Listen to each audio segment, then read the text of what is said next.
আমাদের বাড়িতে মাছের মুড়ো থাকা মানেই মুড়ো ডাল হবেই হবে। তার জন্য কাঁচা লঙ্কা, শুকনো লঙ্কা, আদা রসুনের পেস্ট লাগবে।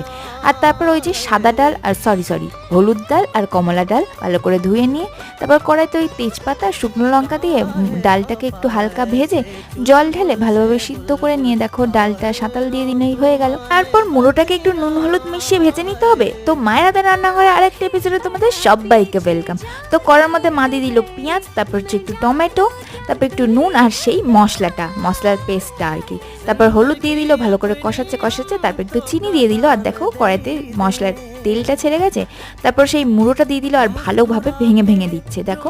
তারপর একটু কষানোর পর ডালটা দিয়ে দিল দেখো সুন্দর করে। আর তারপর কাঁচা লঙ্কাটা অবশ্যই দেবে, ভীষণ ভালো হয়। তারপর একটু ধনেপাতা আর 1 চামচ ঘি দিয়ে তারপর সুন্দর করে নামিয়ে নিল আমাদের গরম গরম ডাল। এটা ভাত দিয়ে রুটি দিয়ে যাতে পারো সুন্দর লাগে খেতে।